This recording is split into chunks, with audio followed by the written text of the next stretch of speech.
Mimi. Mimi. Nggih, Man. Kok iso? Sesampean nek gelem mang maju mumpung isih turah. Lho. Isih turah piye? Wah, sampean ora ngerti critane. Kula ketemu Antasena urung nganti nanang jantil Antasena bres. Sesemrepet sirah kula. Candak sirah kula duncake memburi. Anoman kula tiba teng ngarepe Anoman bluk karo Anoman jantem bluk candak sirah kula bablas memburi. Titi tiba teng ngarepe wiwis sanggeni bres kali wis sanggeni diantem cek terus duncake memburi. Terus wonten wong wedok lelemu banget, Man. Kula tiba teng ngarepe duk wonten dhek kaget jebaki. Mbok menawa nesu saking kagete kula tiba teng ngarepe candak awak kula banting dus. Kula bengok-bengok tulung. Candak awak kula terus ngerti-ngerti wonten barang sing mlebu teng cangkem kula. Slup. Terus Kula waune ngono mawon. Barang tak serot niku metu banyune. Terus Lah kula ngelak kok. ah iya. Kula teruske nyut ngoten. Nganti entek separo. Woh. Sing separo ajeng kula nggo tanduk niku ra entuk. Iki nggo ngangehi bapakne. Wonten niku. Edan kowe. Prajurit kok tekone kaya ngono lho. Seger tenan.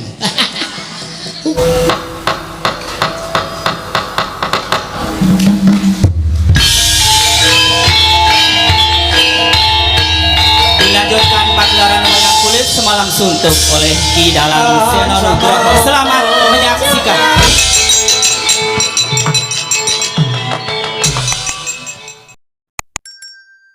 Prabu Jimat sembahan kula karto warma tak tampa ora liwat pangestunipun Kakang Tampanono kula pun dinggo Jimat dayanana ing kasantosan lan tatanen Prawadya Bala para nayaka lan kawula kang padha gandung sebo aja nganti ana ing padha saur manuk jeneng ingsun diombabarake wigatining pasewakan menawi sampun paduka dawuhaken badhe kula candhi nggo Jimat sesembahan kula Koko Prabu Ngastina Paman Wasa Jenar Bapa Durna tuwin Koko Prabu Karna ing Awangga sewu-sewu kalepatanipun ingkang rayi miwah ingkang putra tadah wadana dene dinten samangke kula ngawontenaken pasewakan ingkang benek klaragat ingkang sampun saha kula wantun hambaya dhateng rawuh jengandika para sepuh wonten ing Datul ing negari Ngastina mila saderengipun ingkang putra mbabaraken menapa to wigatosipun dene kula wantun hambaya rawuh jengandika sami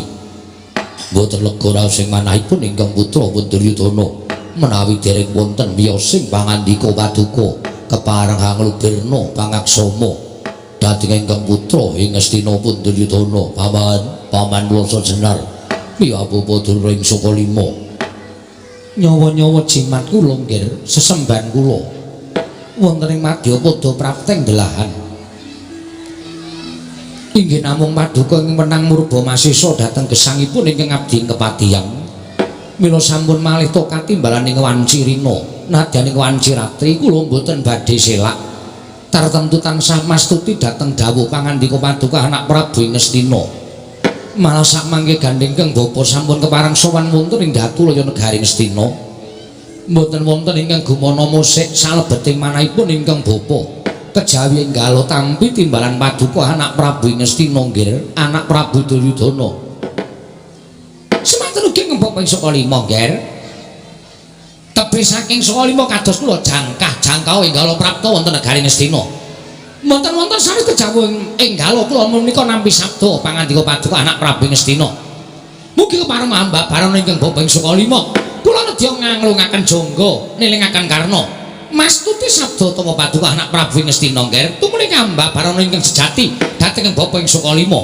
yai nadyan ingkang raka semanten ugi kepareng samangke kula aturi paring dawuh wonten wigatos menapa dene paduka Yai Prabu ngawontenaken pasewakan ingkang benek lan adat ingkang sampun menawi kepareng kawedhare ingkang kathah tumunten kababarna nanging merayu wadi monggo kula dherekaken manjing salebeting kedaton pepanggihan catur netra kalawan ingkang raka ing Awangga Yai Prabu Ngastina Hendra ingkang Puspita rum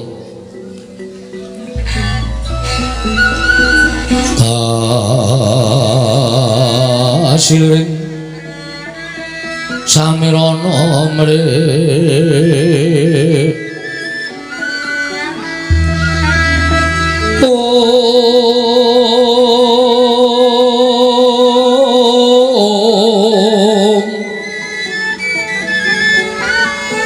sekang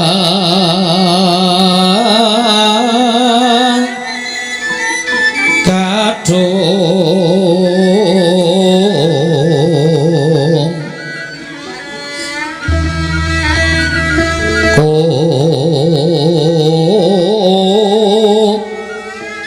ngas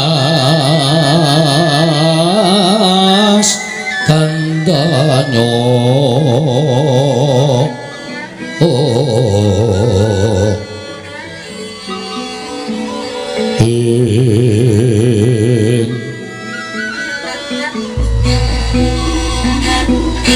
Pawiraras renaning driya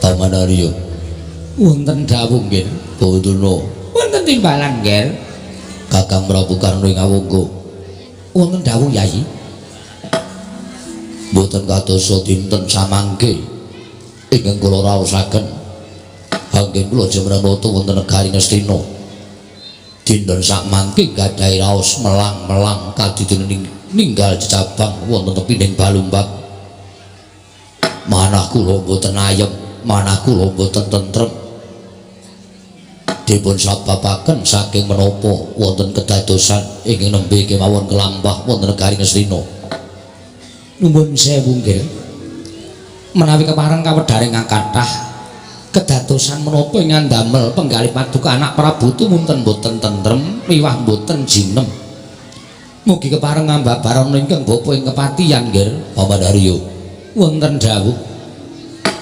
Sabtu hari ingkang kepengker kula menika nampi Nawala wonten surasaning Nawala menika kula wau sareng kula tingali ngandhap piyambak menika boten pangling tapak astanipun inggih menika anak kula ing dalem sila geni pun wisanggeni lho wisanggeni atur Nawala dhateng paduka anak Prabu Ngastina pasinggihan mekaten wigatosipun menapa wonten madyaning Nawala menika kula wau kasrat bilih wisanggeni nedya jabel negari Ngastina krana piyambakipun kepengin sanget ngraosaken dados nalindra wonten negari Ngastina Paman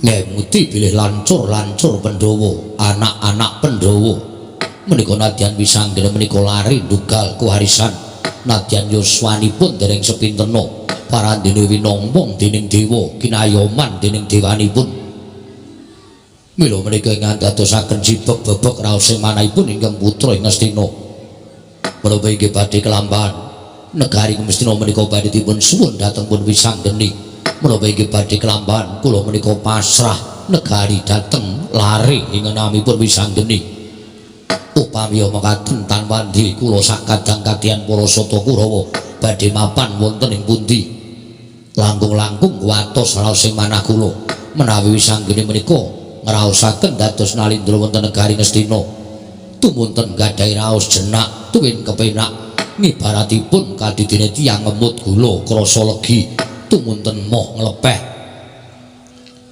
negari Ngastina dipun kukup dhateng pun wisanggeni tan wurunga kula sak kadang-kadang menika mboten badhe gadhah papan nanging menawi kula badhe ngekahi negari Ngastina alitipun kula kekahi agengipun negari menika badhe kula ajangi mawi ajanging peperangan bawan kula ngertos sepinten kegiatanipun wisanggeni paribasanipun nadyan wisanggeni menika ijen tanpa ruang sagah gulung negari Ngastina Mila dinten sak mangke bingung raos sing manah kula. Kedah menapa ingkang kula aturaken dhateng anak kula pun pisanggeni menawi sak wanci-wanci pisanggeni menika sowan dhateng negari Ngastina tumunten badhe anjabel negari Ngastina. Kula nyuwun iku pertikelipun para sepuh. Kula nyuwun pangandikanipun para sepuh supados angentreng-entrengi dhateng raos kula menika paman kula sejenar. Nyawa-nyawa jimat kula nggih sesembahan kula. Wonten ing Madyapada prapten delahan mboten nama elok menawi paduka paring dawuh ingkang mekaten nedhengipun ingkang bapa menika midhanget pangandika paduka kemawon tumunten hanggadhahi raos kuwatir sabab menapa ta kula kuwatir krana leres pangandika paduka bilih wisanggene menika nyata lare ndugal kewarisan nyata pancen lancur Pandhawa ingkang nami wisanggene menika sekti kalintang jayaning perang ngimut-imut dhateng lampaning sampun kepengker nedheng lairipun kemawon wisanggene menika sampun damel daredah wonten ing kayiwangan sangganing para Jawata sami keplajar nungsang puyang godel bingung numbuk bentus ajrih kalian pun wisanggeni menapa malih wisanggene menika mangke menawi ngantos kurda nyuwun negari Ngastina aduh nggih nyuwun pangapunten lajeng sinten ingkang saged ambendung dhateng pengamukipun wisanggeni kula kinten tiyang sak negari Ngastina menapa malih para Sata Kurawa menika mboten wonten ingkang saged lan kuwawi angembari dhateng kekiyatanipun wisanggeni nggih menika ingkang kula kuwatosaken namung ewa semanten saking iku pertikelipun ingkang bapa ing kepatihan nuwun sewu menawi negari menika tumunten kaparingaken dhateng pun wisanggeni menapa mboten nama paduka menika badhe ngucemaken asma paduka piyambak ing atasipun negari kok dipun suwun ngampil menika mboten wonten jamak limrahipun ing atasipun negari kok dipun nampil tumunten ingkang ngampil menika lenggah dampar nuwun sewu sak jejumlek kula gesang wonten ing Madyapada kula dereng nate mrangguli lelampaning kados mekaten menika nggih mila menawi saking pamrayoginipun ingkang bapa ing kepatihan negari menika kedah dipun kekai negari menika kedah dipun kukui sampun ngantos wisanggeni dakah-dakah wantunan judak dhateng kelenggan paduka anak Prabu Ngastina menika ing nembe kula penggalih namung caranipun kados pundi serananipun menapa supaya wisanggeni saged nampi lan boten dados daredah madyaning negari Ngastina lah menika ingkang badhe radi angel dipun padosi srana-srananipun namung ewa semanten kula nyuwun pangapunten ingkang sowan wonten ing madyaning Pahaman Datur negari Ngastina menika mboten namung ingkang bapa ing kepatihan piyambak klebu Kakang Penemban Durna menika ugi kami tuaning negari Ngastina mbok menawi wonten igo pratikel langkung-langkung wisanggeni menika anakipun Janaka menika siswanipun Kakang Durna mbok menawi Kakang Durna ingkang ngertos dhateng lambe atinipun wisanggeni nggih Oh Durna wonten dawuh nggih Mangga pamangkipun bapa ing saka lima kados pundi negari menika dipun suwun dhateng pun wisanggeni menawi cara kula dipun paringaken kemawon nggih dipun paringaken kados pundi dipun paringaken ngampil dhateng pun wisanggeni menawi kula maringaken ngampil negari menika dhateng pun wisanggeni menapa boten nami kucem asmanipun Duryudana kula nyuwun sewu langkung prayogi panjenengan nandhang wirang sekedhap kemawon nanging badhe anuwak dhateng pinten-pinten korban ing badhe dumados wonten negari Ngastina liripun paduka paring dawuh ing mekaten jalaran wisanggeni menika nuwun sewu lho nggih nadyan kula menika klebet tiyang sepuhipun piyambak Janaka menika anak kula siswa sampun dados anak kula piyambak ateges wisanggeni menika wayah kula nanging kula menika eyangipun kemawon boten saged gagapi dhateng kasektenipun wisanggeni ngono ya Kakang Dik Pate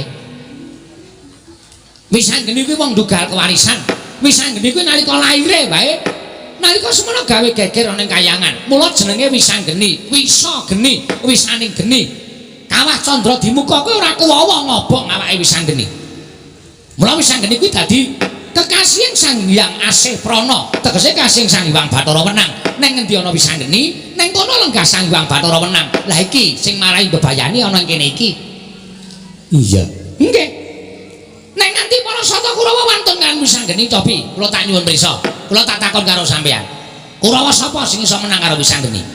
Mboten wonten sing iso menang karo Wisanggeni. Pun to. Mang tandhengke siji mbaka siji utawa Wisanggeni mang krubut. Menika mboten ajeng iso kelakon Kurawa menang karo Wisanggeni. Luwih-luwih pangandikanipun anak Prabu Duryudana menika ngrembak babagan Wisanggeni. Mongko Wisanggeni menika biasane ora tau pisah karo kakangane lanang inggih menika satriya ngrandu Gumbala pun si Antasena.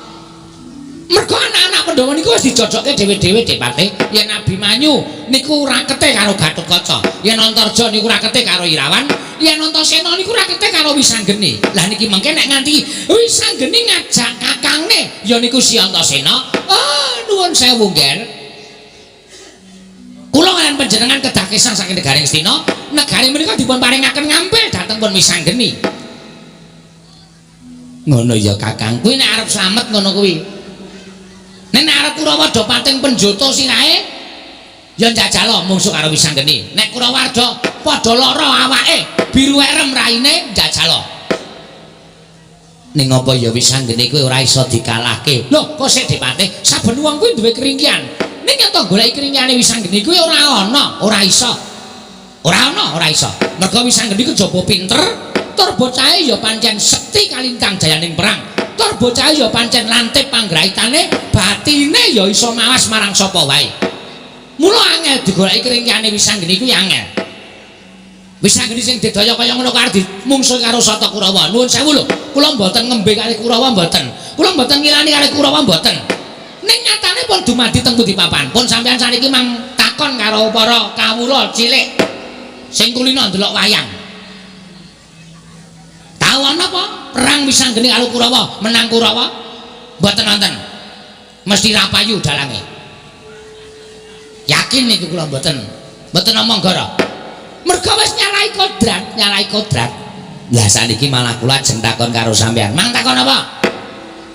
Kula malah gumun. Kurawa niku rak wong tuane Wisanggeni. Pancen pernahe wong tuane Wisanggeni. Kok nganti Kurawa kalah karo Wisanggeni niku nek cara kula rak kleru gurune to. Lho mangke riyen aja ngawu gawar ngawur. Kok terus sampeyan nglerokke gurune, mongko gurune Kurawa niku kula. Tegese sampeyan nglerokke kula. Kula mboten nyebutno jeneng. Ora nyebut jeneng niku nek sampeyan ngunekke gurune Kurawa niku padha karo ngunekke kula. Ning kula mboten ngunekke asma sampeyan. Lah saniki nek sampeyan krasa kok iso kaya ngono para Sata Kurawa kok ora duwe kadigdayan sing luwih kaya anak-anak Pandhawa. Niku sing kula mboten rada narimakake ati kula. Ing atase Kurawa niku luwih tuwa kok nganti kalah karo Wisanggeni. Mangke riyen. Sing jeneng wong nyacat wong ki penak wae Depate. Ning nek wong kang ngilo karo gitoke dhewe ki ora bakal iso kelakon.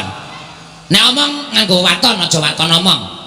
Nggih. Kula niki jejering guru wis madhep minangka guru sing becik. Bisa digugu lan ditiru, aja jarwa dosoke guru kok wagu tur saru. Nggih. Kula mulang para Sata Kurawa niku ya wis apik-apik kabeh tenan. Ning ya nuwun sewu sing jeneng kawruh. Ngelmu niku wujude kaya banyu bening. Ngelmu niku wujude kaya banyu bening. Banyu niku nek disokke teng wadah sing resik ya bakal iso migunani tumraping urip sing nampa banyu kala wau.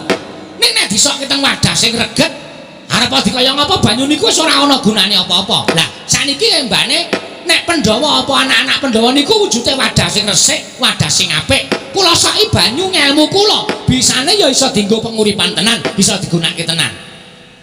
Ning saniki nuwun sewu nek Kurawa niku kula embake wadah wis borot tur reget. Nggih. Niku bisa ana banyu ora bakal iso dienggo penguripan, ya ming brebes mawon. Nuwun sewu. Ngerti nek Kurawa niku wujude wadah sing borot, kok sampeyan mboten nambal wadah niku. Kula niku pendhita tukang tambal ban.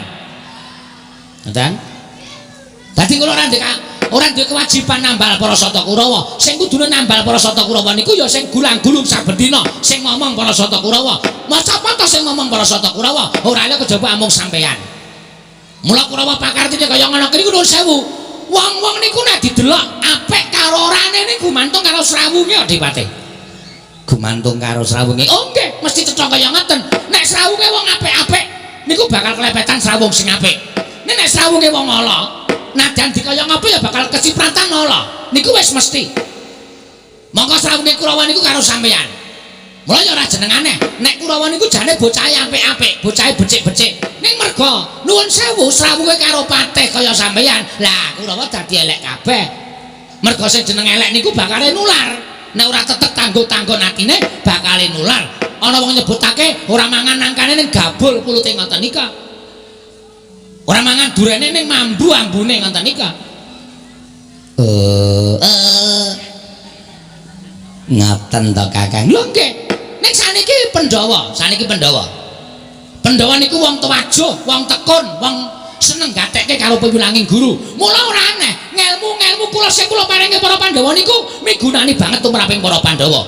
Ning mboten wonten siji ya ngelmu sing migunani tumraping para Sata Kurawa. Nggih niku wau kula mbake kaya dene wadah sing reget karo wadah sing apik. Contone Pandhawa sesuk-esuk kowe tak nehi ngelmu pengasihan. Teka ning pamulangan saka 5 jam 7. Pandhawa niku 5 cacahe setengah 7 wis do sedeku teng ngarep kula. Meneng mawon, kula ngelmu, kulane japa mantra ya dicake tenan. Ngelmu pengasihan iki kudu tok lakoni kowe tapa 40 dina 40 bengi. Monggo Pandhawa ya nglakoni tenan.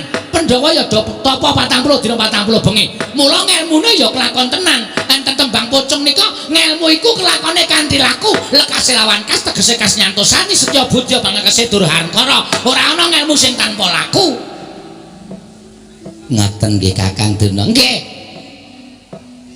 Saniki kula tak takon, Kurawa niku apa do manut kalih kula? Kurawa sok dina Kemis do mlebu ning Saka 5. Tak wenehi ilmu atos sing balong mleting kulit tinatah mendat jero menter. Do muni nggih sendika ana niki sendika Bawadana ana niki sendika. Jam 8 takon tekan Saka 5 nganti setengah 9 tak anteni mboten wonten sing jedul siji-siji ya. Barang kula goleki malah teng mburi sekolahan. Do celiwik ora. Napa pantes kaya ngoten niku? Sing mlebu ming Durmagati, kali Citraksa, kali Citraksi, kali Durgempa. Niku wae nggawa kertu, ora. Sekolah kok nggawa kertu niku ajeng do napa? Nggih Kakang. Lha niku lho Dewate. Kaya ngoten niku ampun nyalahke kali kula. Ning kula aturi nintingi karo gesange Kurawa dhewe, ngoten. Nek ming nyalahke wong liya gampang bae wong paitan cangkem. Ngoten? Nggih. Ora paitan pikiran, sampean ora ngrasake rekasane guru, mulang karo murid, sampean ora ngrasake Begawan Durna, lek ketayalan menehi murid, menehi ilmu karo murid-muride. Nek mung ngluputke wae penak wae. Bawana. Wonten dawuh cekap.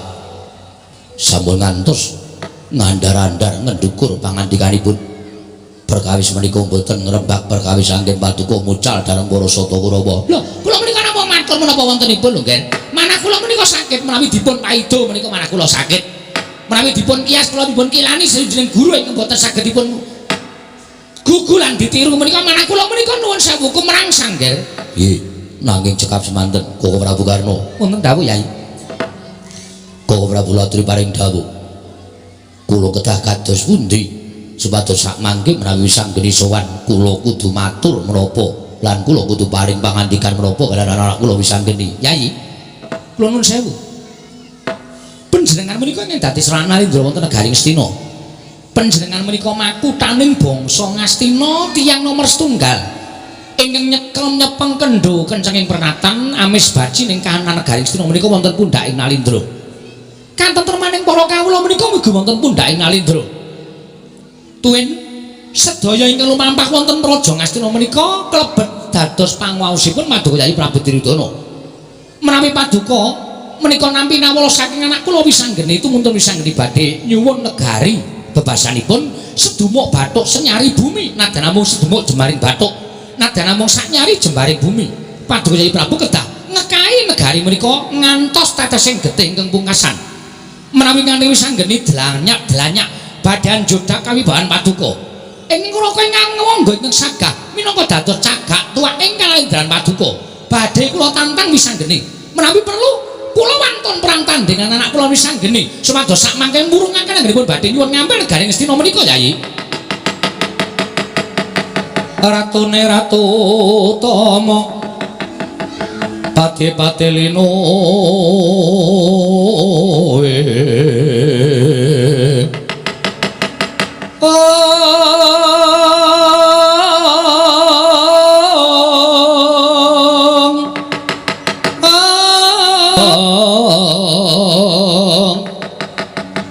Nalindra mbak marwa sing sangkan Tri gumulung mangrembak Kati gumulung mangrembak ing wadya kurca kuro kurca kuro reka giri-giri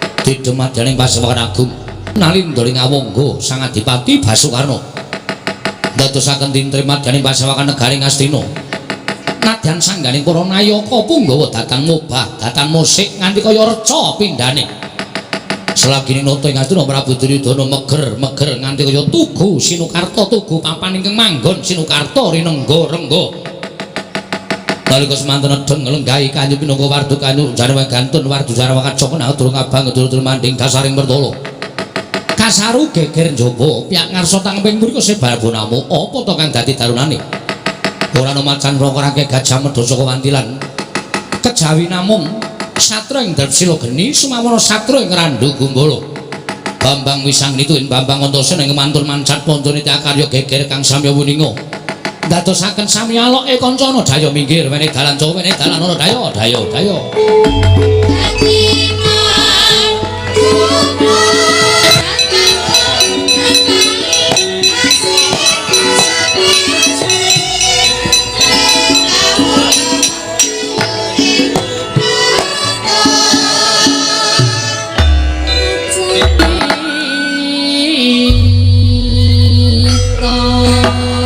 Sinong wati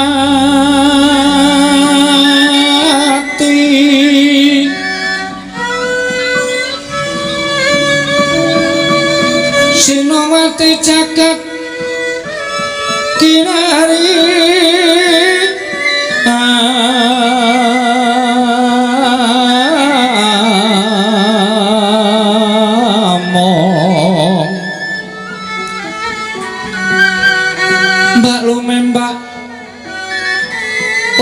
ing samudra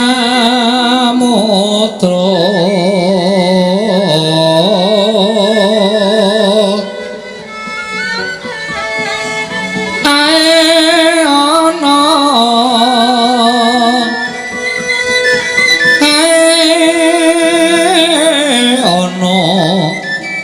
panelumut ngambreganggeng awita dencengan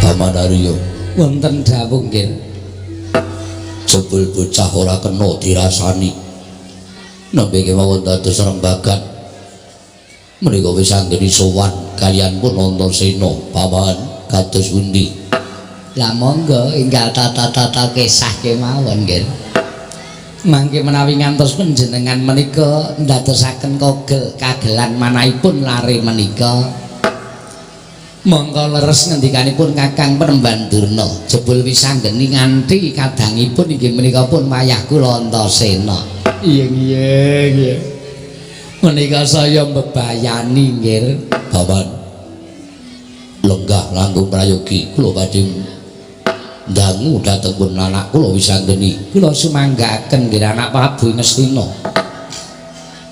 wis anggeni Padha Raja Saprapta munggir anakku bocah bagus wis anggeni anak Hanung Hanindita bocah mursid iso mikul dur mendem jero karo wong tuwa jemung kandhek ning pangucap nanging kababaro dadi pakarti berkah pangestuning Siwa Duryudana niskala praptaku ora nuwun siwiji apa wa aku ngaturake sembah bektiku katur ya wa ya tak tampa ora liwat pangestuning wa Tampanana ndak gegem dadekake jimat paripe Antasena Padha Raja Saprapta munggir Cabagus slamet tekaku Pakdi niring sambikala aku ngaturke bektiku katur ngersaning Pakdi Duryudana ya tak tampa nggih Cabagus pangestune wakmu ing Ngastina Tampanana tak gegem dadekake jimat wayang Mas Katuran Karaharjan rawuhipun Simbah Patih Sengkuni slamet aku Mbah.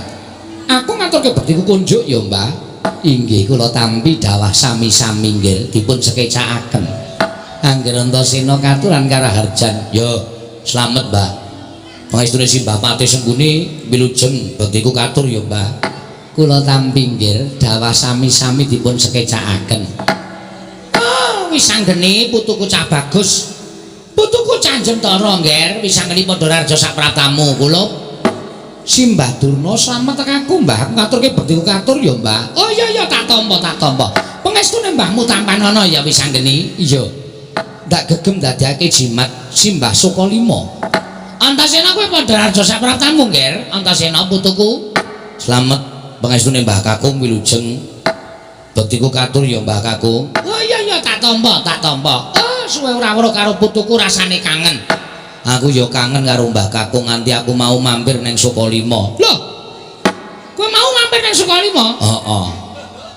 Ning Simbah Kakung ora ana. Pancen aku ning Ngestina. Sing ning ngarepan Mbah Putri. Mbah Putri sing endi? Coba sing endi? Ya Mbah Putri biasane tak sawang lagi mangan suket. Oh iya, pancen mbahmu karemane kuwi. Engko delongkas dedak Antasena. Iya, Mbah. Wis ora usah dadak mirang-mirangke mbahmu, Iya. Aku ngaturke bekti ya, Mbah. Tak tampa cah bagus. Pengestuku tampanono ya, Ngger. Tak gegem dadekake jimat. Wis anggene padha raja sak pratamu. Si wong-wonggo slamet tekaku kok, bektiku katur ya, wa. Iya, tak tampa wis anggene. Pengestuku tampanono, tak gegem dadekake jimat. Antasena padha raja. Pangestune si wong awangga slamet tekaku. Aku ngaturke bekti katur ya Pak Di. Iya Antasena ndak tampa. Pangestuku tampanana. Bisa geni. Si wong Astina ana parang. Apa wigatine dene sira prapta ning negara Astina. Lho, Kusena. Lah kok dadi Siwa Duryudana dadak tambuh nggonku sowan ning negara Astina. Mongko aku rak wis atur nawala 7 dina kepungkur apa layang mau durung tok tampa. Yo layang wis ndak tampa. Wis ditampa to? Wis. Yen wis ditampa mesti wis disurasa dening Siwa Ngastina. Wis ndak surasa. Lan aku wis ngerti isining nawala. Lah yen Siwa Duryudana wis ngerti wis prisa isining nawala, aku sowan mriki mung nyuwun wangsulaning Siwa Ngastina. Yen pancen negara Astina iki mbok paringake, aku kepengin banget ngrasakake dadi ratu. Ning wadene ora mbok paringake, ya nuwun sewu. Gandeng aku wis nggawa wong ya kuwi Kakang Dr. Andes Antasena. Heeh, piye Di? Insinyur wis anggeni. Le lulus ki dek do kapan? Kok wis nganggo titel ki? Lah kowe ora ngerti lek sekolah kok, Mbak. Kowe wis lulus suwe. Oh iya syukur-syukur nek tambah titel. FFSMC ki apa ora ngerti titel kok FMNC barang. Aku wis gawa wong mula rembuku tak cekak aos wae. Aku agal ya gelem, alus ya trima. Tegese piye? Yen agal tegese Siwa Duryudana kuwi wangkot ora maringake negara Astina marang aku, tegese kudu tak jaluk sarana peperangan. Ning yen alus tegese si wong Astina kuwi maringake negara marang aku, tegese tak trima banget. Ora kita ngomong sak uruping damar, sak umuring jagung. Aku nyuwun wektumu supaya aku tak lenggah dampar negara Astina, Pak Duryudana. Sanggeni ana marang. Aku tak takon karo kowe. Mula gage wangsul ana pitakonku kanthi pertitis. Negara iki negara darbe ing wakmu Astina.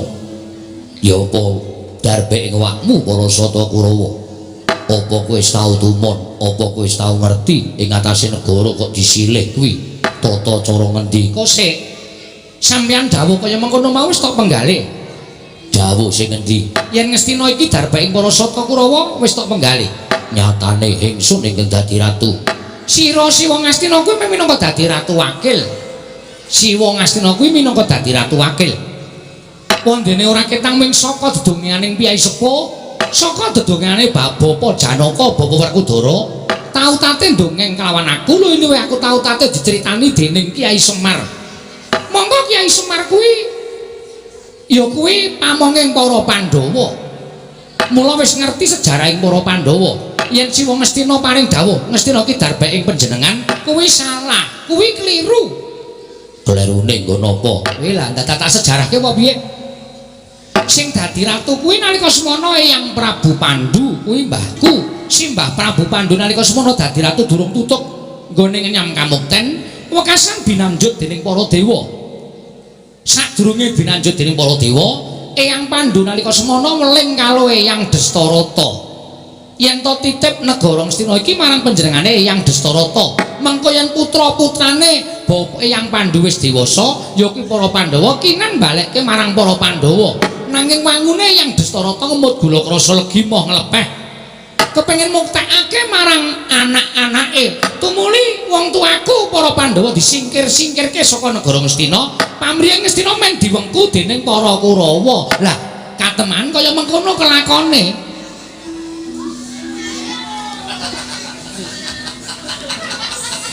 Kateman kaya mengkono kelakone wekasan sing dadi ratu dudu kok para Pandhawa nanging panjenengane Siwa Ngastina. Dadi aku kuwi umpama njaluk negara Ngastina kuwi wis sak trepe. Aku njaluk negara Ngastina kuwi wis memper. Tur ngene ya, Wadudana, aku tak crita. Apa to sebabe aku pengen nyuwun negara Ngastina lan aku pengen dadi ratu? Sebab aku kuwi ngrumangsani yen to anak Pandhawa ingkang ora ngerti tata krama, ingkang ora ngerti unggah-ungguh. Mongko wong duwe anak ingkang ngerti unggah-ungguh, ngerti tata krama, mongko anake mau pakartine apik, wijining wong tuwa kaya wis disuwargake dening anak. Kuwi piwalese anak marang wong tuwa. Nanging kok sok baline, nadyan anak kuwi dadi wong sugih, bebasan iso munjung ingkung gajah karo wong tuwa saben dina, nek pambegane merosal bedugal sapenake dhewe, mongko ora ngerti tata krama. Wong tuwa isih urip kaya wis dibleseke ning neraka rasane. Iya. Mula wektu dina iki gane aku rumangsani lan duwe tata krama, aku kuwi ora iso tata krama, ora iso unggah-ungguh. Mula aku pengen misungsungke negara iki marang para Pandhawa. Wis ngono wae. Cekakose ngono kuwi.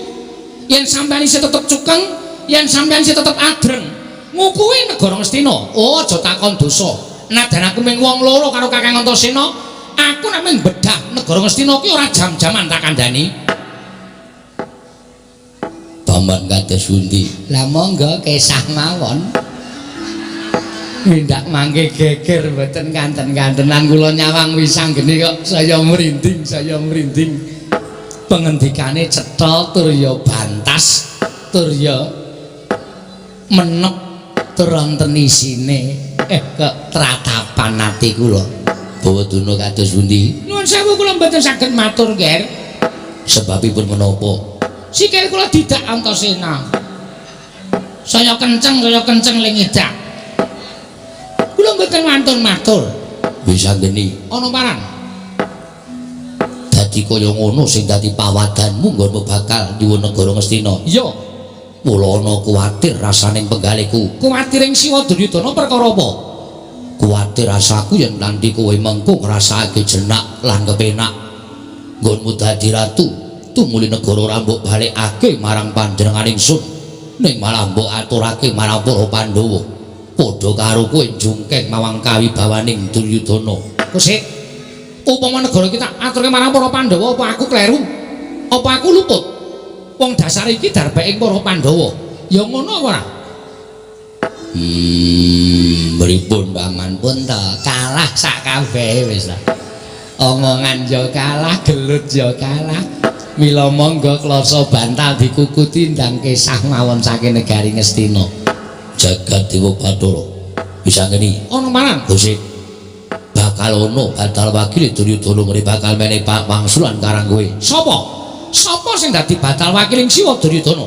Aku ora bakal wedi, aku ora bakal miris. Yen perlu kon ngadhep nang ngarepan Wisanggeni kene, arep paring mangandika apa tak tampane kanthi ikhlas. Bapak Prabu Karna Basusena.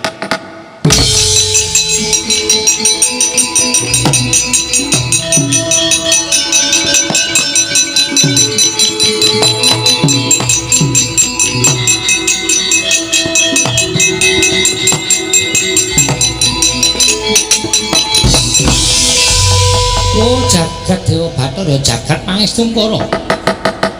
Wangune Siwa Karna ingkang bakal dadi betenging wong Astina. Ya dasar para nyata. Pancen tak ajangi jembar pisanggeni. Kakang Antasena. Nggih.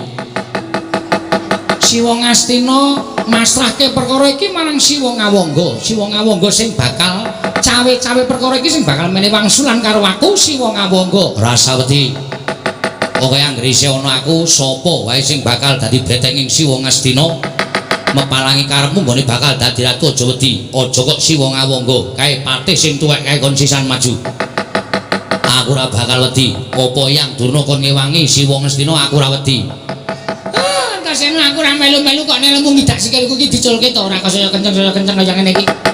Pokoke nek ora tak idan ndak sampean werna-werna. Wis anggeni. Ana parang. Ngene yo nggih tak kandhani cah bagus anakku. Yen to kowe mberung datanpa petung iki mau tundhone lereke ora bakal becik kedadiane.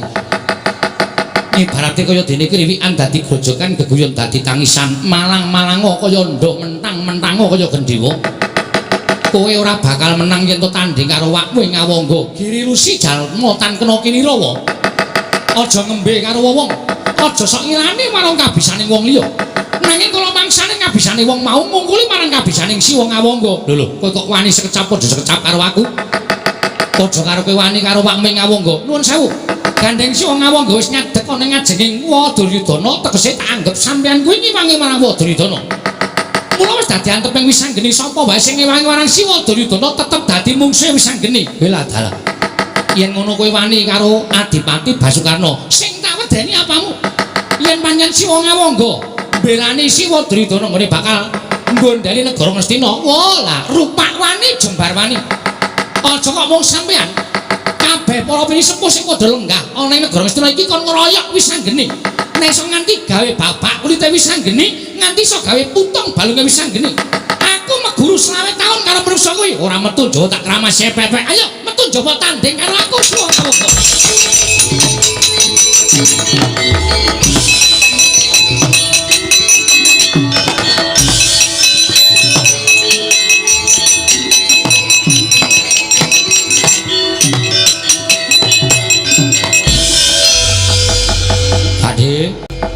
Antasena piye? Wisanggeni wis entuk mungsuh. Kira-kira aku mungsuhe sapa, Pakde? Aku mungsuh Sengkuni ya wani, mungsuh Durna ya wani. Baripun paman, kula mboten melu-melu kok nggih. Kula mboten tumut-tumut kemawon Bapa Durna kados pundi? Kula menika nembe masuk angin, Ger. Kula mboten tumut kemawon, Ger, mboten tumut-tumut perkawis menika. Antasena aja kaya bocah cilik. Pakde wis njarake perkara. Pakde bebeda karo Wisanggeni, karo Antasena. Nuwun sewu, nek iki engko aku gawe geger negara Ngastina. Ora lega rasane ngantiku yen Pakde urung keplayu saka negara Ngastina. Aku saguk mbedah negara iki. Suruping Surya mengko Ngastina ora komplang aja dundang Bambang Antasena, Pakde.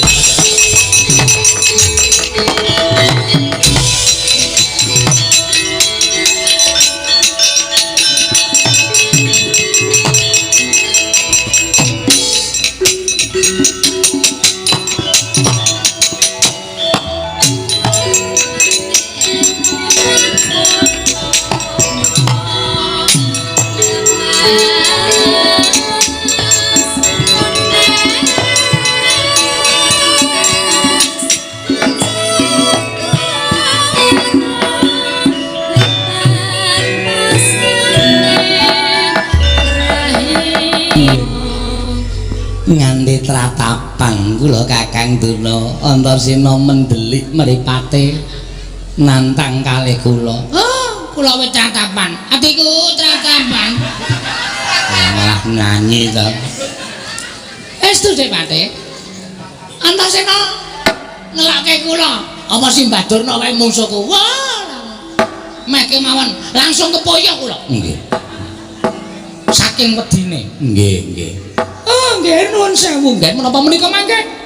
Ingkang kalaka Ngawangga saged nuntasaken karya. Munduraken dhateng pun Wisanggeni menapa dene Antasena. Kula namung jurung pandonga mugi-mugi saged kalemban mekaten. Menawi boten inggih samangke kedah tata-tata ikhlas lahir batosipun belani Duryudana ngantos sak patinipun kedah gegeki negari Ngastina. Oh nggih menika prayogi Amararya wonten dawuh ketapmu sanggaring Parasata Kurawa kinen ngeroyok dhateng pun wisanggeni menapa dene Antasena. inggih ngestaken dawuh paduka nggih anak Prabu. Oh Duna Wonten dawuh sampun ngantos ajri kangelan menawi wonten nakalipun kula pasrahaken dhateng Kurawa menawi wonten akalipun Bawa Duna sampun ngantos kantun. Oh inggih ngestaken dawuh nggih ngestaken dawuh nyuwun pamit madal paseran Ngatos-atos sampun kados lari-arit Kartowarma wonten timbalan tatanan kadang-kadangmu Parasata Kurawa aja nganti wisanggeni kelakon munggah derajat-derajat ning Datulaya lenggah dampar negara Ngastina. Menawi sampun paduka dawuhaken badhe kula candhika jimat ngestu padha dawuh paduka Gusti kula ing sinuwun kula nyuwun pamit madal pasilan sing ati-ati aja kaya bocah cilik Dimas Kartowarma babar pisan Budarna kang padha sepo ingsun kundur kedaton kawula nun paramadal pasilan nyuwun tambahi pangestu Koko Prabu. Uspurna gatining pananggilan sanus kundur daton jeluk saking dampar kena kinapit gambaran gading kadherane sangganing perumban cedi manggung tetanggung Joko Paloro ingkang sami ngambil bacaraning keprabon kawis tinggal saking Mandrawa tindak nyosi Nararata lamun katinon saking Mandrawa kaya jejengkaran tindak nyosi Nararata wau Hari Purna Sang Nata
kacarian putra lamun kawekasan yeka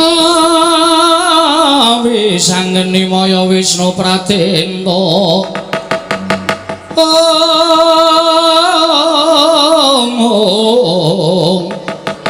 wisanggeni maya Wisnu Pratenta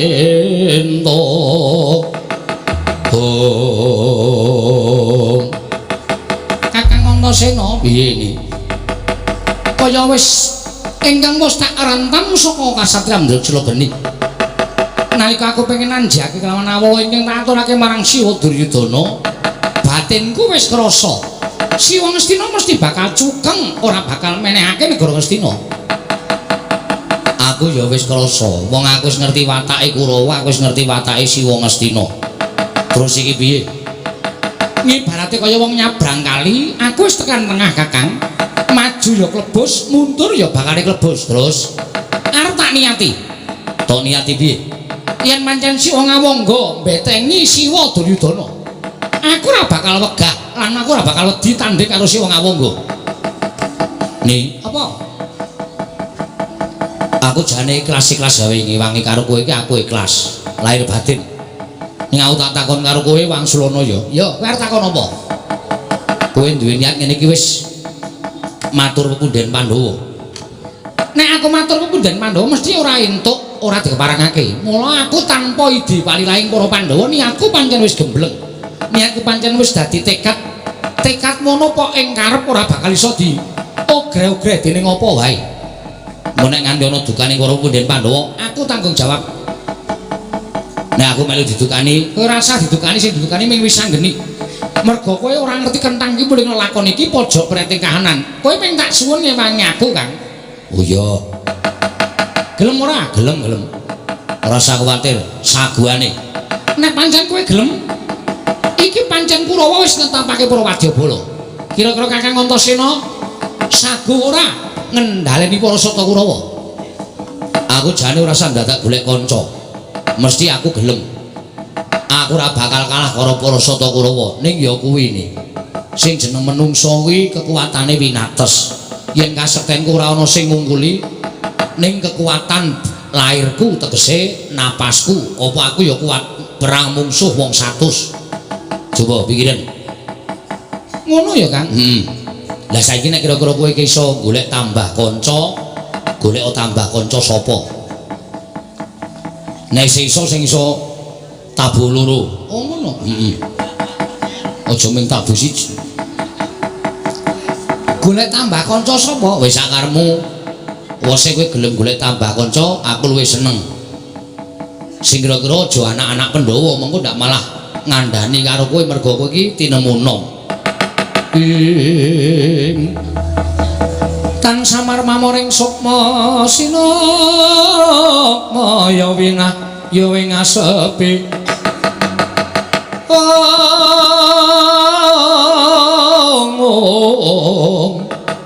Sumimpen telenging kalbu pambukaning warana.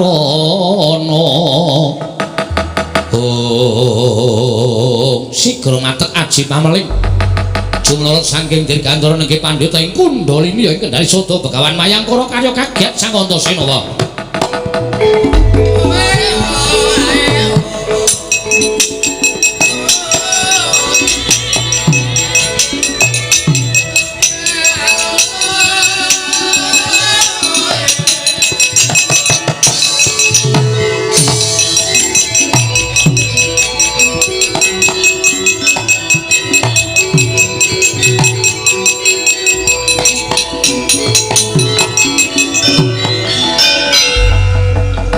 Celorot ora pangling Pak Dianoman.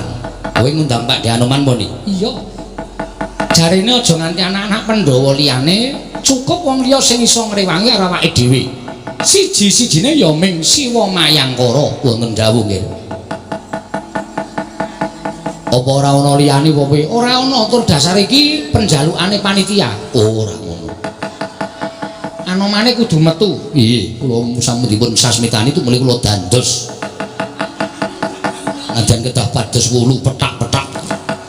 Samangke saged medal wonten ing pagelaran menika. Siwanoman Wonten dawuh.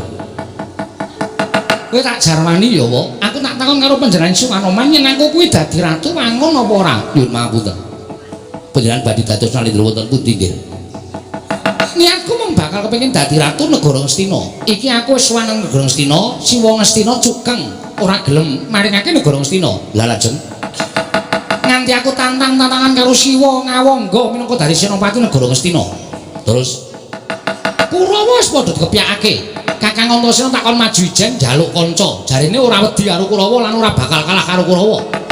Ning kekuwataning manungsa kuwi winates, mula njaluk kanca. Kak Siwa Mayangkara tak aturi sarta tak suwun ngancani Kakang Antasena. kersanipun Nrajang para sata Kurawa. walah dalah nyuwun pangapunten. Sampun dangu kula menika kepengin ngetingalaken jiwa kanemanipun punan ingkang abdi pun Anoman. Angger Antasena piye Pakde?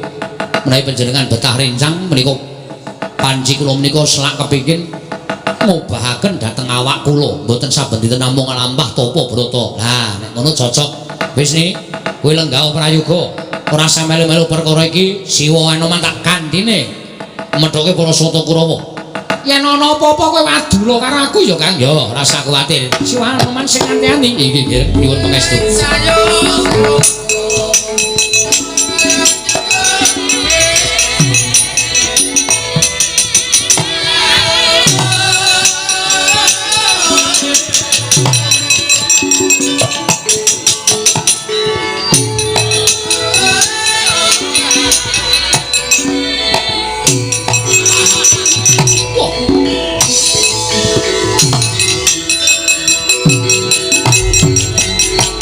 Wah.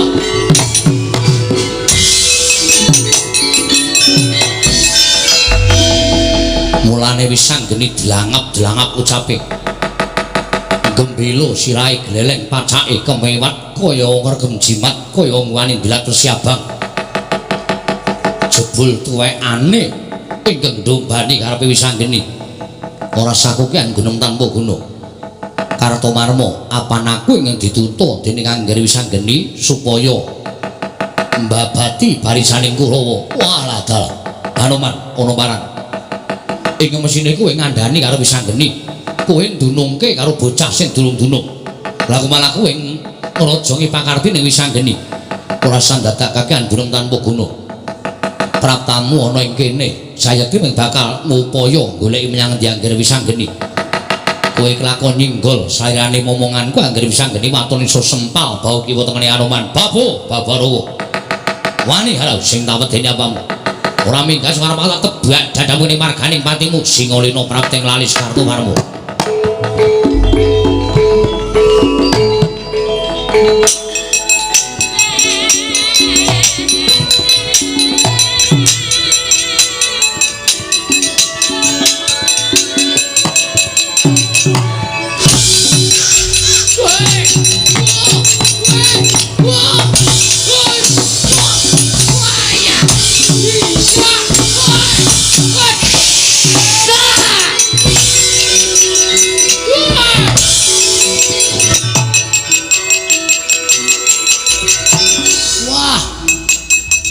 Ceno. Ya dasar para nyata Pakde Durmagati. Kowe ngamuk punggung bublah para sarta kula. Muncamu dudu capa-capa. Halya Durmagati. Ayo ngejawab tak tandingi. Lemuk silahmu. Yo tibakno Mati dereng aku. Wih dan gak apa-apa. buri wae piye. Wedal. Yen perlu nggo gaman. Aku kalah karo kowe, meguru karo kowe 20 taun. Oke, enteni kene.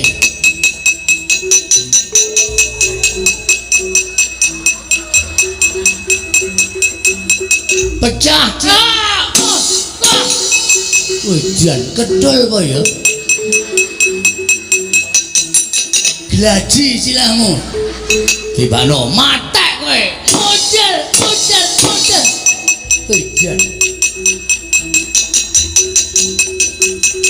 Utuk cetok silahmu. tibakno Model kowe. Model. Menungso apa iki dituthuk apa-apa gak apa-apa. Contek bokomu tibakno. tapuk candalmu Tibakno. Ki candal pucaka. Modal. Edan. Antaséna. Apa? Aku izin wilang bebalang. Aku pangeran Pati Kadang Nata Prabu Duryudana. Aku ngantem kowe bolak-balik kowe gak apa-apa aku izin ditonton piyai bilang-bilang kaya ngene dianggep Durmagati wong loro caut telu caut.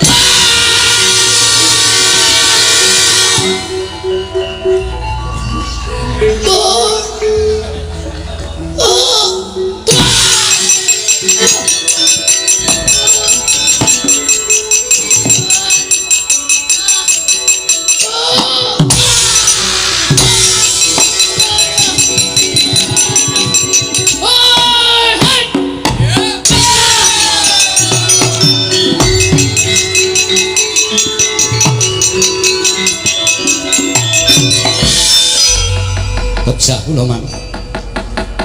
Mungsah musafah ngripun wantun kalian para sata Kurawa. Wis anggene ngripun dilangap-dilangap ucape. Menika mboten namung Antasena ingkang derek. Lho. Ora ming Antasena. Mboten. Lah sapa? Munyuk putih kendali soto. Anoman ugi ngetutaken wis anggene. Lah gujur arek.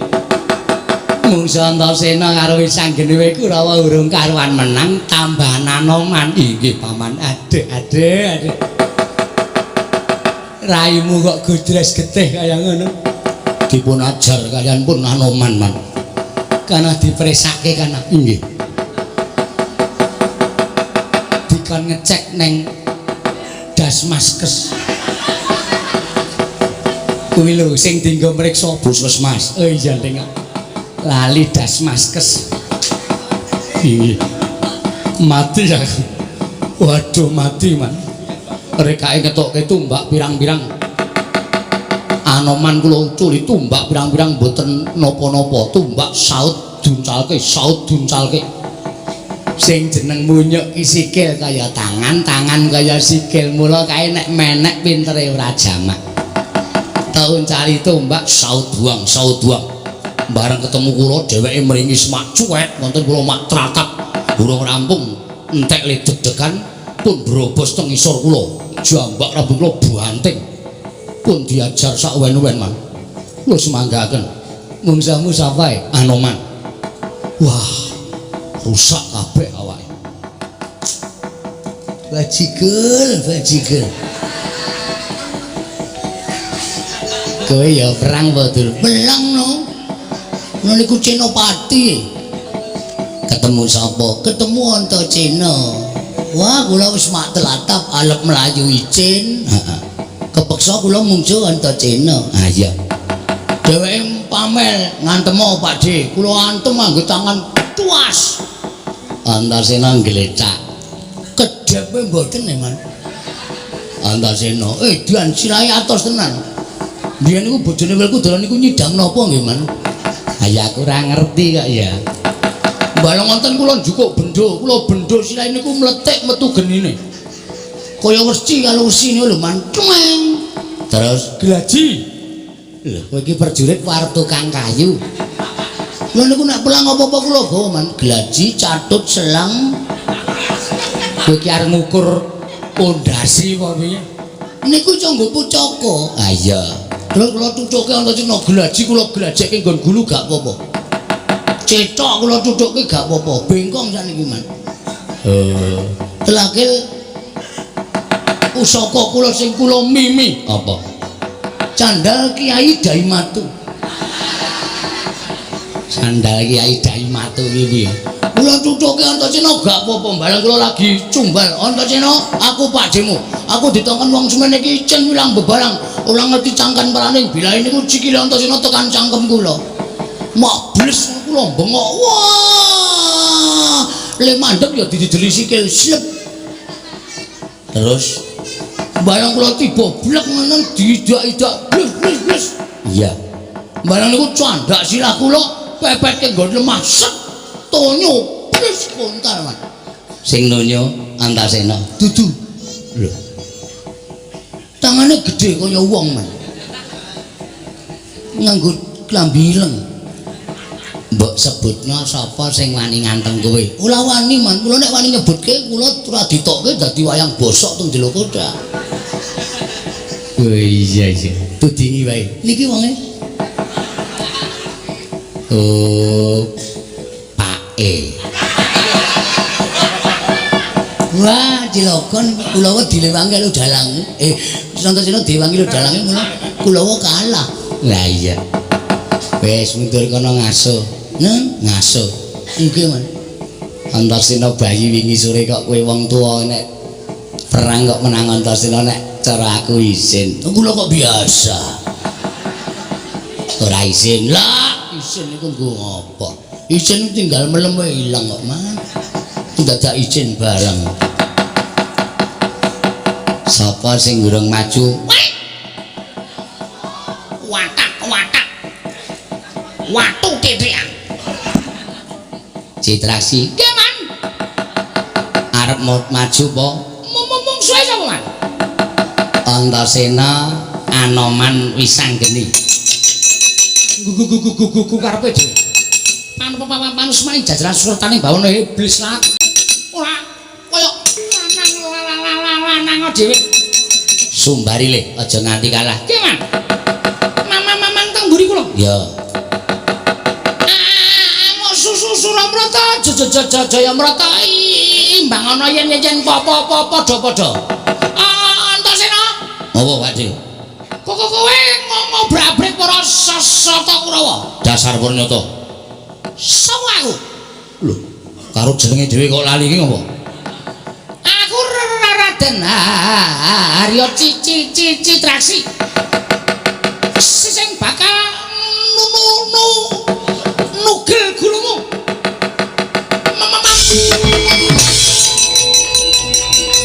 Hati-hati le.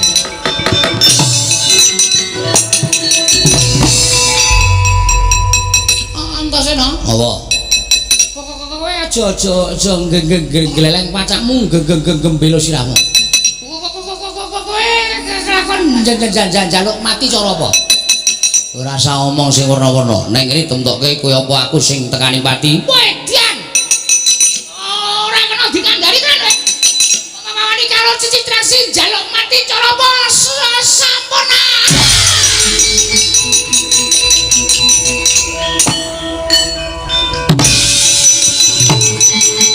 Buri Pakde.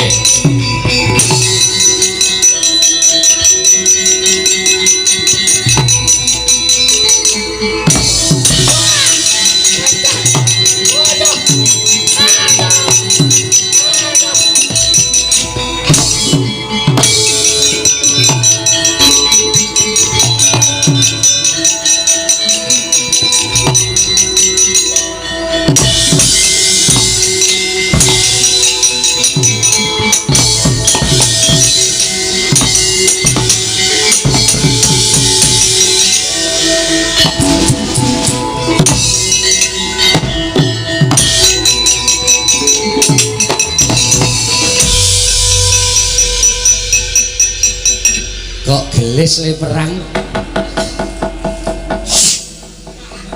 Mimi. Mimi. Nggih, Man. Kok iso? Sesampean nek gelem mang maju mumpung isih turah. Lho. Isih turah piye? Wah, sampean ora ngerti critane. Kula ketemu Antasena urung nganti nanang dantil Antasena bres. Sesemrepet sirah kula. Candak sirah kula duncake memburi. Anoman kula tiba teng ngarepe Anoman bluk karo Anoman dantem bluk candak sirah kula bablas memburi. Tiba teng ngarepe wiwis sanggeni bres kali wis sanggeni diantem piye terus duncake memburi. Terus wonten wong wedok lelemu banget, Man. Kula tiba teng ngarepe bluk wonten dhek kaget jebaki. Mbok menawa nesu saking kagete kula tiba teng ngarepe candak awak kula banting dus. Kula bongok-bongok tulung. Candak awak kula terus ngerti-ngerti wonten barang sing mlebu teng cangkem kula. Slup. terus Kula waune ngono mawon. Barang tak serot niku metu banyune. Terus Lah kula ngelak kok. ah iya Kula teruske nyut ngoten. Nganti entek separo. wah Sing separo ajeng kula nggo tanduk niku ra entuk. Iki nggo ngangehi bapakne. Wonten niku. edan kowe prajurit kok tekone kaya ngono lho Seger tenan. Kula nek ngerti perang niku anane kaya kene bendina perang. Yakin seger tenan. Lumayan. Vitamin B komplek. komplek dengkulmu oh ya ngerti vitamin barang lho bocah iki ora Nur Maju ora reng.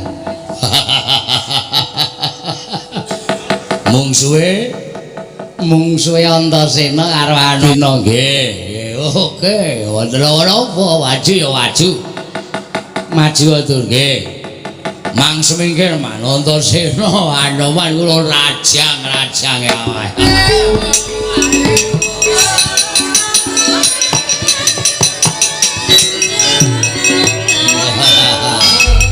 Anoman dasar para nyata Dursasana oh rawe munyuk tuwa kakean polah ewe kan ora ngerti perkara iki perkarane sanggeni karo wong Ngastina ora sandadak melu-melu munyuk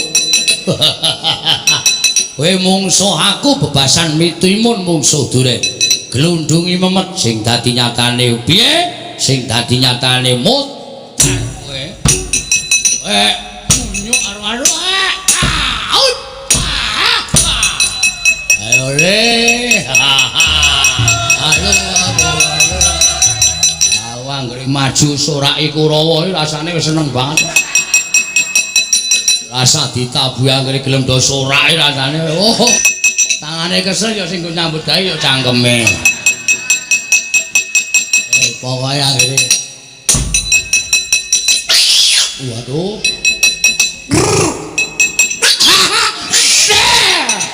Wajan tratapan terus ya. Anggere kono mbeng. Anggere kono mbekari aku sir pong delega pong. Edan ya. Hati-hati. Candak dadi apa? Oh, iya, iya,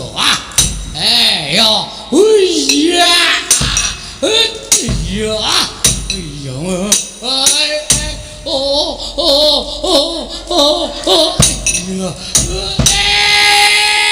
iya, edan, demet.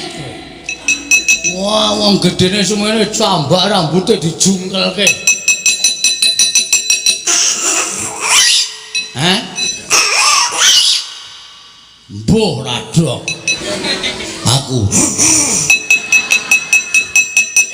Aku ngopo?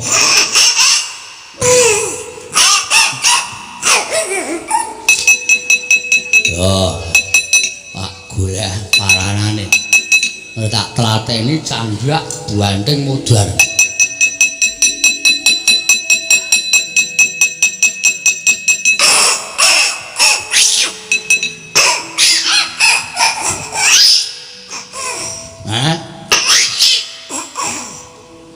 Musuhku kuwi.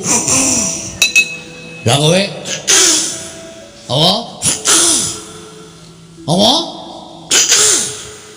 Apa? Oh. Ya, Dik, musuh aku. Pak Dianoman kesel awake.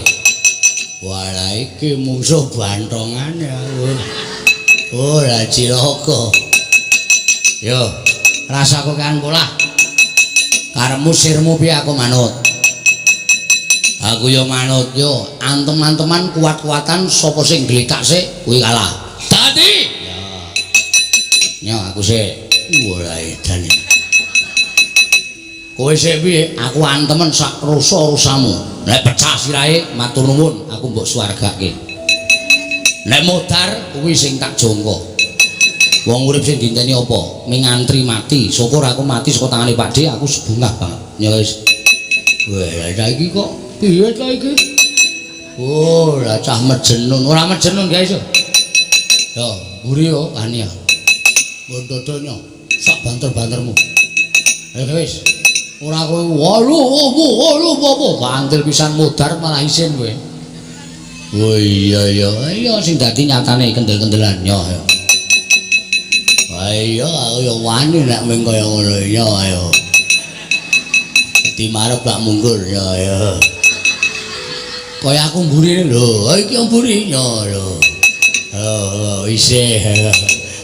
Ayo areng apa ayo. Wantil mudar tenan. Kaya aku iki nyo iya nyo. Iya. Ayo. Ngelimpe kowe. Nyo ngantemu matek kowe, ora mati sebab apa nyo? Wah. Piye? Ora apa-apa. Nyo pindho nyo. Wedian iki sirah apa to iki? Pindho lho iki. Piye? Ora apa-apa. Nek gentenan. Lho kok gentenan piye? Lho janjine gentenan jare mau adu atos. Waduh, modar iki. Aduh. Wis ya. Ngati-ati. Winginane tanganku tak nggo ngantem sirah sapi iso pecah dadi papat. Wah, cangkeme. Ujune ngedeg-degi ngono kuwi.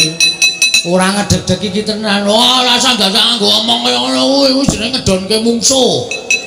Ya wis. Toto ya. Siap ya. Heeh. As.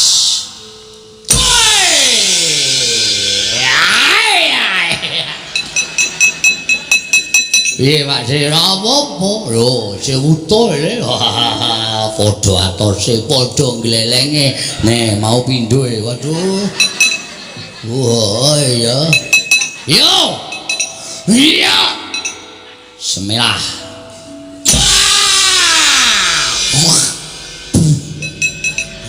Kecopot ilatku.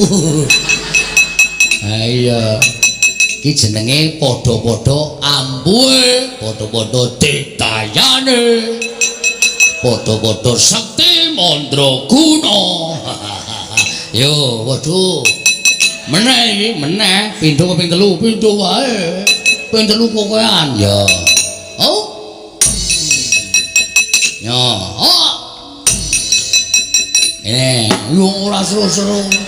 Gajluk lemah ya. Nyun ngapura ya, siap ya. Jan tangane saya atos. Ning aku ora apa endi mau wonge. Oi, mulai buyer berarti kan. Lah wis dadi loro. Kaya libur atine dhewe ra masalah. Ya, pramisan yo. Toto, hati-hati yo. Semilah. Siar.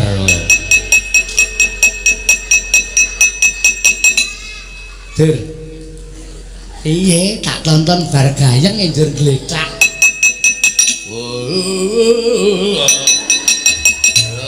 Ya, ora apa-apa wadhake rumangsane aku kalah ayo gentenan yo. Matane. Wow. Lek to.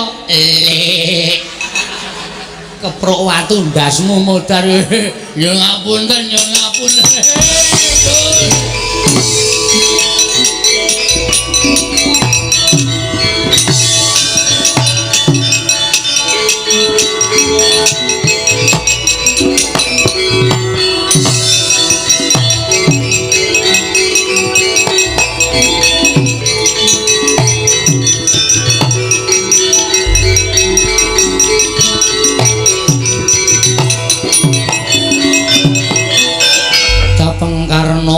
Mawingis-wingis katone landheping Trisula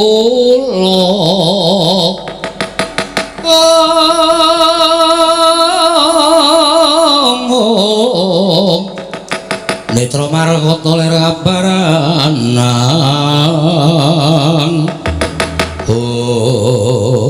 wah tobat Debya Surasekti kalintang jayaning perang lancur-lancur Pandhawa luwih-luwih Antasena karo Wisanggeni. Ngger anakku cah bagus. Yen kowe isih gelem tak eman mundura aja napaki kridane Narpati Basukarna. Yen isih kepengin cetha nyawang glaring jagat eseming rembulan Antasena Wisanggeni bali ya ngger cah bagus anakku.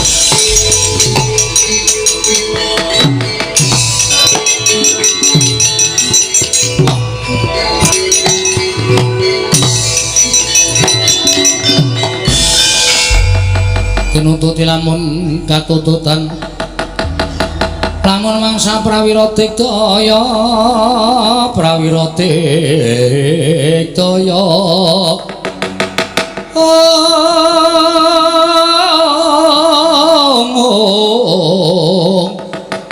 nanggono magawiya gelar ira wang-wang Antasena Pakdi Karna ya maju ning peperangan jumbuh kawan apa wis tak kandhakake yen Wisanggeni iso ngalahake Narpati Basukarna. Wisanggeni menang boyong negara Ngastina. Pakdi, apa? Nek Wisanggeni bayi wingi sore kaya adikku, umure wae karo aku tuwa Antasena.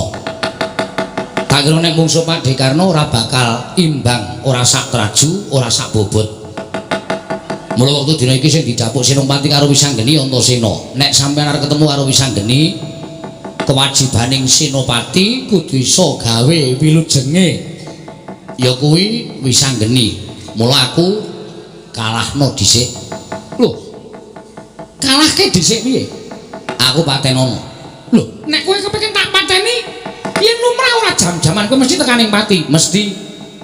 Aku ngakoni kok, Dik, aku ora bakal iso ngimbangi kekuatane Pakdi Karna ing Awangga. Sapa to sing ora tepung karo Pakdi Basukarna? Sapa to sing ora lirip karo kasetening Pak Di Basukarno? Kabeh jagat iki padha gila yen to krungu asmaning Pak Prabu Pak Basukarno. Aja kok titak swantah dewa mudhun wae ora ana sing wani nandhi kridaning Siwa Ngawangga. Yen ngono kowe mundur, nek kon mundur aku moh. Lho, yen kowe moh tegese aku trima mati. Yen kowe njaluk mati tak leksanani. Pak Di mentolo mateni karo aku. Ora mentolo sebab apa? Mergo kowe dadi kraman negara Ngastina. Ya, matur nuwun. Wis. Ngliga pusakamu sing ngampuk Kyai Kunto utawa Wijaya Danu. Patena Antasena. Aku ikhlas. Dina iki aku ngadhep karo sing gawe urip, aku ikhlas matiku dipateni karo wong tuaku dhewe. Matiku dipateni karo wong tuaku dhewe sing wajib tak sembah-sembah. Kowe aja nyebut aku wong tuamu, sampeyan ki wong tuaku. Dasarmu apa kowe nyebut aku wong tuamu? Mergo sampeyan kuwi tunggal wadah karo para Pandhawa. Pandhawa ki ora 5, ning 6. Lho. 6 piye? Nek Pak Dewa ora selak, sampeyan kuwi kulit daginging para Pandhawa. Sampeyan ki putrane Kanjeng Hyang Kunthi Kalibrata. Ya mergo sampeyan ki putrane Sang Hyang Bathara Surya nalika semono Hyang Kunthi nggerbini mongko ora kagungan garwa supaya nutup wirange negara Mandura sampeyan dilek kendhangake ana ing Gendhoga. Ya ora. Sampeyan ditemu karo Bapak Adirata Mbanoda tumuli diangkat dadi anak dijenengke Suryatmaja. Terus sampeyan rabi karo ya kuwi Ibu Surtikanti nek ora dibantu karo bapakne Wisanggeni sing jeneng Mak Cilik Janaka sampeyan ora kelakon rabi karo Surtikanti. Oh ora.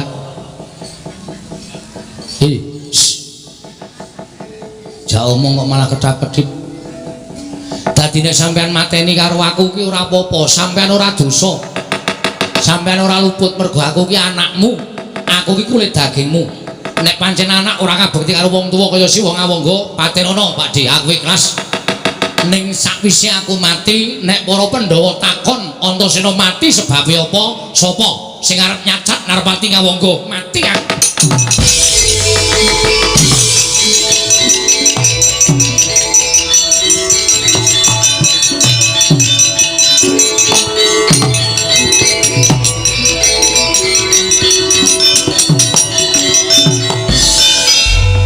Kang sukses. Lho. Sukses piye? Senopati Ngastina tak undhamana mlayune.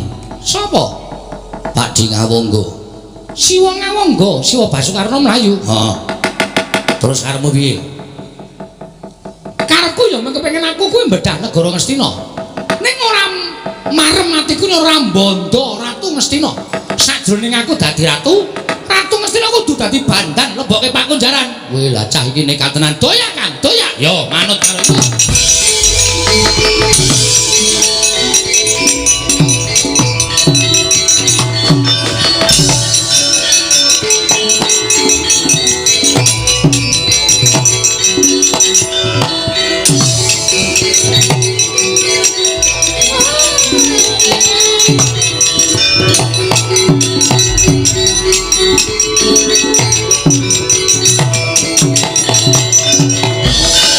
Bawaduna kados pundi Ngastina bedah dening Wisanggeni? Kenthos walu kempol. Kula mboten butuh kenthos. Kula mempengin sampeyan ndang mikir pripun carane. Jengker Wisanggeni kula ora sampun matur wangsul wangsul to, Nger. Menawi Wisanggeni Antasena menika sampun ngamuk jagat menika persasar sampun mboten wonten ing saged mambengi dhateng Wisanggeni kalampun Antasena. Samenika kados pundi?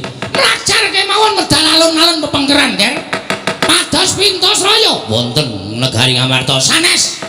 Menawi wonten negari Ngamarta menika mangke malah sajaipun paduka menika badhe jejereng sasra wirang. Pandhawa badhe ngina lan panjenengan ing atasipun Ratu Ngastina kalah karo anak Pandhawa. Lajeng lajar wonten ing pundi? Dandang mangore sambat saiwa